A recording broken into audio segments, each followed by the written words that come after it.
ஒரு தலைமுறைக்கு, இந்த இனத்துக்கு அடுத்த தலைமுறைக்கு ஒரு இனத்தில் இப்படி ஒரு தலைவன் இருக்கிறான் இருந்தான் என்று சொல்லி கொடுத்துட்டே இருக்கணும். இல்லைன்னா கண்ட கண்ட தலைவராக தலைவராக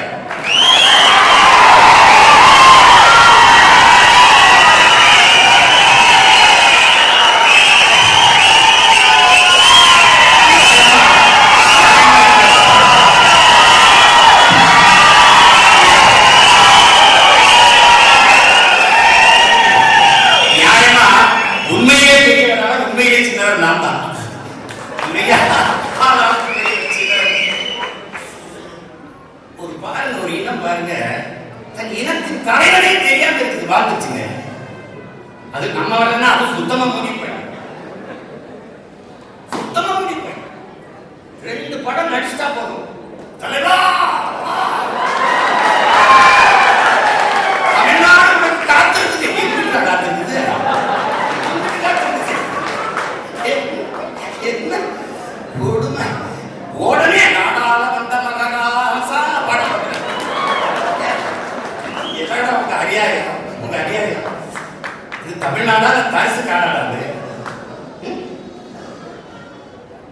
எப்படி இருக்கு? இந்த இனம் வந்து பெரிய தவறு பண்ணிடுச்சு. என்ன பண்ணிடுச்சுன்னா, இப்படிப்பட்ட ஒரு தலைவன் இடத்தை பயன்படுத்திக்கல, அவருக்கு தொடைய அடிக்கல, ஆனால் துரோகம் பண்ணிக்கிறது அவருக்கு. அதான் பெரிய வழி, பெரிய வழி, அதான் பெரிய கொடுமையும் அது.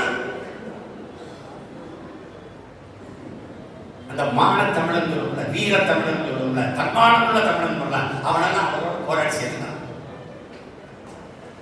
நம்ம எல்லாரும் சேர்ந்து பதவிதான். இப்ப ஏதோ கொஞ்சம் பேர் 31 லட்சம் பேர் கொஞ்சம் மாணவர்கள்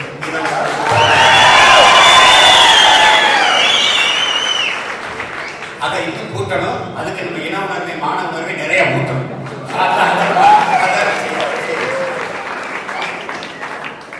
உணவை ஊட்டலாம், உணவை ஊட்டக்கூடாது, அது ஊறி இருக்கணும். உணவு ஊறி ரத்தத்திலே ஊறி இருக்கணும். மான தமிழச்சி மாக வாழ்ந்த ஒவ்வொருவனுக்கும் தன்மான உணர்வு.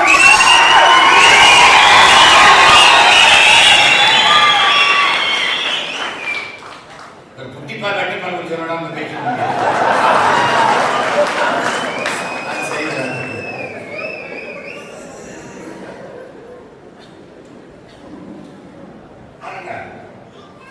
நம்ம கஷ்டப்பட்டு நம்ம வாழ்க்கை காசு சேர்த்து சோறுட்டி அடிச்சு நம்ம தலைவனுக்கு கொண்டாடுறது.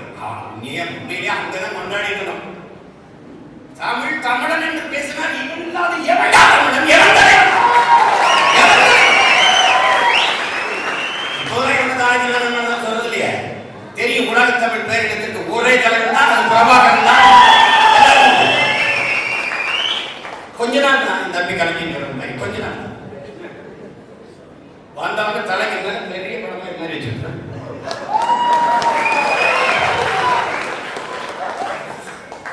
அரசு நீதிட்டு அரசு விழாவாக எடுத்துட்டு போறேன். எவன் நினைப்பா இன்னைக்கு சூரட்டியை கிழிக்கிற காலத்துல பக்கத்துல நீங்க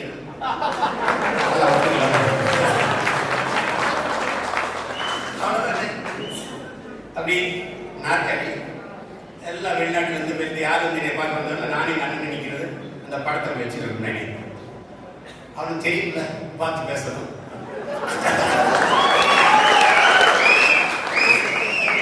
அவர் தம்பி சொல்றாரு, என்னை கேட்டு அடிச்சாரு. என்ன இல்லை, அவர் பார்த்து தான் பாருங்க.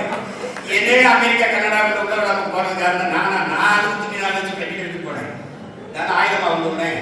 என்ன போன காரணம் நான் சொன்னேன், இந்த படத்தை பார்த்தே பயப்படுறீங்களா? படையை பார்த்தா எப்படி பயப்படுறீங்க?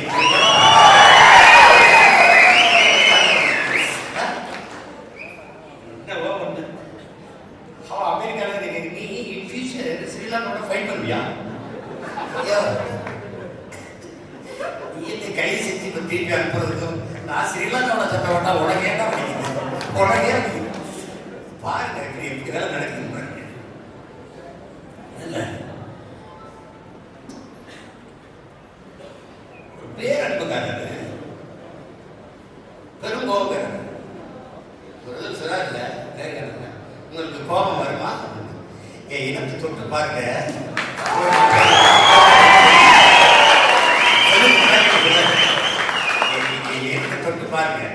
அப்போ எனக்கு எப்படி கோபம் உங்களுக்கு தெரியும்.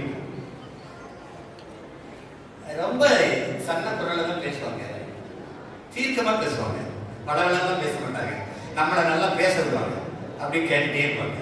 நாம அப்பா 10 வருஷத்துக்கு முன்னாடி ஆர்வத்தை தவிர ஒன்றும் இல்லையே, அண்ணனை பார்த்தாலும் ஒரு பெரிய ஆர்வத்தில் எல்லாத்தையும் பேசணும்னு நினைச்சு கற்றுருக்கேன். அப்படியே கேட்டுட்டே இருப்பாங்க, கேட்டு அப்படிதான் எங்கள் அண்ணன் பாலசிங்கம் கம்யூனிஸ்ட் சித்தாந்தத்தில் ஊர்னவர். ஏன்னா அந்த பிரபாகரன் ஒரு பையன் வந்துருக்கோம்னா அவர் எல்லாம் தம்பி கூப்பிட்றாங்க, அவருக்கு பார்த்து வந்துருவோம்னு போயிருக்காரு. போன உடனே பயங்கரமா பேசுவார் எங்கள் அண்ணன். ஃபெடரல் மாஸ்டர்ஸ் வரோம்மா, சித்துமா, அடிச்சு எங்கல்ஸ் எல்லாத்தையும் பேச நம்மளால எப்படி தெரியல, அசையாம பார்த்துருந்தேன். பேசி அப்படியே கேட்டு கடைசியா தம்பி சொல்லலாமா பெரிய கட்டுக்கலாம் சொல்ல முடியாது. சரி போயிட்டு வந்து மறுபடியும் பேசிக்கிறேன், மறுபடியும் கேட்டே இருக்கு 3/4 மணி நேரத்துக்கு மேல. கடைசியா அண்ணா சொல்லுங்க அண்ணா, இந்த பயங்கரவாதத்துக்கு எதிராக ஓரளவுக்கு சுமாரான பயங்கரவாதம், ஓரளவுக்கு பரவாயில்லாத பயங்கரவாதம் வெல்லுமா அண்ணா? No chance. அப்ப தீவிரவாதத்துக்கு எதிராக அதை தாண்டிய தீவிரவாதம் தானே நான் வெல்லும். எஸ் டெஃபினட் அதுதான் நான் பண்ணிக்கிறேன்.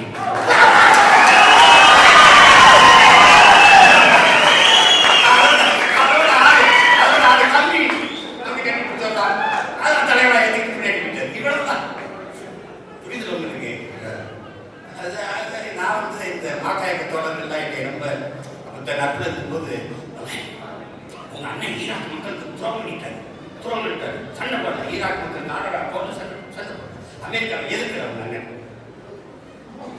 ஒவ்வொரு கட்சியும் நிலைப்பாட்டையும் கேட்கிறாரு, ஒவ்வொருத்தரை பற்றி பேச்சு வரும்போது இந்த மாக்காயக்கத்தோட இந்த வண்டியில் எங்கள் அண்ணனுக்கு மாக்காயக்கத்தோட பாட்டு இருக்குது.